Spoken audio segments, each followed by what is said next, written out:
അതുപോലെ പിഴകളും കൂടും.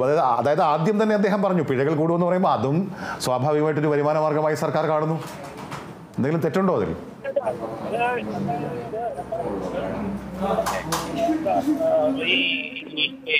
നമ്മുടെ ഈ ക്യാമറകൾ എന്തുകൊണ്ട് ലക്ഷങ്ങൾ മുടക്കി പ്രവർത്തിപ്പിക്കുന്നില്ല എന്ന് ചോദിച്ചപ്പോ അവിടെ ഒരു മന്ത്രിസഭ മന്ത്രി പറഞ്ഞു അത് പ്രവർത്തിപ്പിക്കാത്തതുകൊണ്ട് ഞങ്ങൾക്ക് 3000 കോടിയുടെ നഷ്ടം ഗവൺമെന്റ് ഉണ്ടായി എന്ന് പറഞ്ഞാൽ പ്രവർത്തിപ്പിച്ചായിരുന്നെങ്കിൽ 3000 കോടി രൂപ ജനങ്ങളിൽ നിന്നും പിഴ ഞങ്ങൾക്ക് കിട്ടുമായിരുന്നു, ഞങ്ങളുടെ വരുമാനം എന്നവർ പറഞ്ഞതാ.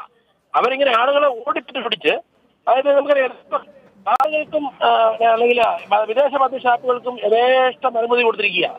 അനുമതി കൊടുത്തിട്ട് കാറിന്റെ വാതൊക്കെ പോയി അല്ലെങ്കിൽ ഊതിക്കുന്നു, അല്ലെങ്കിൽ ഈ പറഞ്ഞ പോലെ വഴികൂടെ ഏതെങ്കിലും ഈ പറഞ്ഞ സാധാരണക്കാരന് അല്ല മാട്ടയിൽ നിന്ന് ഒരു പെക്കടിച്ചാൽ പോലും അവനെ പിടിച്ചുകൊണ്ട് പോയി 2000-3000 പിഴ അടയ്ക്കുന്നു. അങ്ങനെ കള്ളം കൊടുത്തിട്ട് ആളുകളെ കുടിപ്പിച്ചിട്ട് അതിന്റെ പിഴ ഈടാക്കിയാണ് ഇപ്പോൾ ഈ ഗവൺമെന്റ് ഈ രാജ്യം ഭരിക്കുന്നത്.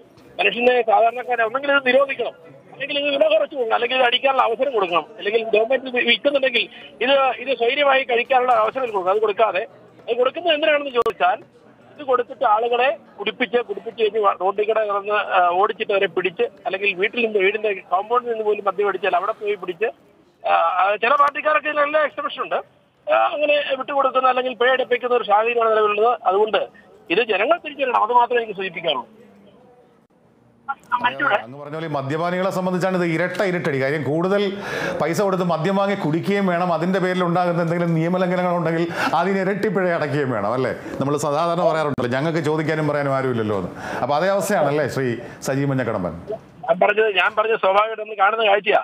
ഇവരെല്ലാം ഈ പറഞ്ഞ യഥേഷ്ടം മദ്യഷാപ്പുകൾ അനുവദിച്ചു കൊടുക്കും, യഥേഷ്ടം ബാറുകൾ അനുവദിച്ചു കൊടുത്തിട്ട് അവിടെ പോയി നിന്ന് ആളുകളെ ഇത് കഴിക്കാനാണല്ലോ ജനങ്ങൾക്ക്. അപ്പൊ കഴിച്ചു കഴിയുമ്പോൾ അവനത് കഴിച്ചിട്ട് വീട്ടിലേക്ക് പോകുന്ന വഴിക്ക് ഏതെങ്കിലും ഇടവഴിക്കൂടെ കയറിയായിരിക്കും പോകുന്നത്. അവനെ പാവപ്പെട്ട ഓട്ടോറിക്ഷക്കാരൻ അവൻ വൈകിട്ട് വരെ ചിലപ്പം വെയിൽ കൊണ്ട് ഈ പറഞ്ഞ വാഹനം ഓടിച്ച് കഴിയുമ്പോൾ ചിലപ്പോൾ ഒരു പാക്ക് അടിക്കണം തോന്നി കാണാൻ കഴിച്ചു കാണും. പക്ഷെ അവനെ പിടിച്ചിട്ട് അവന് 2000-3000 പിഴ അടയ്ക്കുക.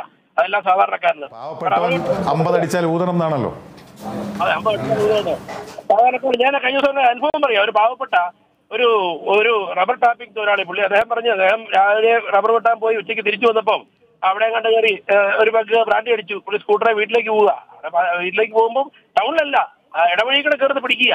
നേരത്തെ ടൗണിൽ ആയിരുന്നു പോലീസ്, ഇപ്പം ഇടവഴി മുഴുവൻ ഇങ്ങനെ പോലീസ് ഇങ്ങനെ നിൽക്കുക. ആളുകളെ ഇപ്പൊ ടൗണിൽ കൂടെ ആരും വെള്ളം അടിച്ചിട്ട് വരിക, എല്ലാവർക്കും പിടുത്തം ഒരു ഭയം ഉള്ളതുകൊണ്ട് വരികയെന്ന് തോന്നിയതുകൊണ്ടായിരിക്കും അവർ പക്ഷേ ഇടവഴി കൂടെ കയറി പിടിക്കുന്നതെന്ന് വേണം കരുതാൻ.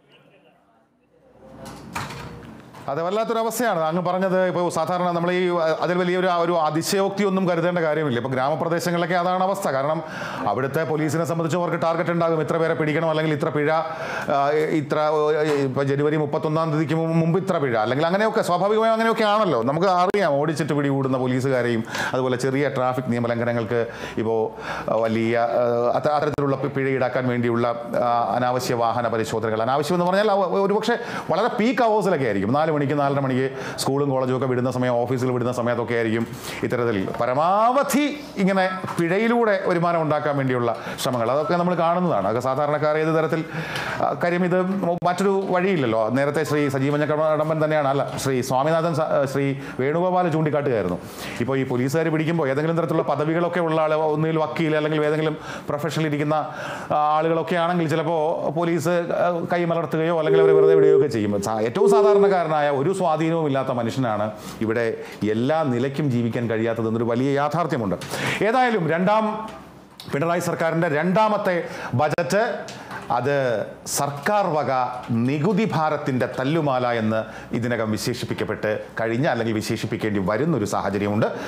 അത് വിലക്കയറ്റ ബജറ്റ് എന്ന് പ്രതിപക്ഷം ആക്ഷേപിക്കുന്നു. പ്രതിപക്ഷം അതുമായി ബന്ധപ്പെട്ട് പ്രക്ഷോഭ രംഗത്തേക്ക് തന്നെ പോവുകയാണ്. എനിക്ക് തോന്നുന്നു നമുക്ക് ഏറ്റവും പ്രധാനപ്പെട്ട മറ്റ് ചില പാക്കേജുകളിലേക്ക്, വാർത്തകളിലേക്കൊക്കെ പോകേണ്ട സമയമാണെന്ന് തോന്നുന്നു. അത് കഴിഞ്ഞ് അതിഥികൾ ഉണ്ടെങ്കിൽ അവരുടെ പ്രതികരണങ്ങളും ഒക്കെയായി നമുക്ക് മുന്നോട്ട് പോകാം ഈ സെഷൻ.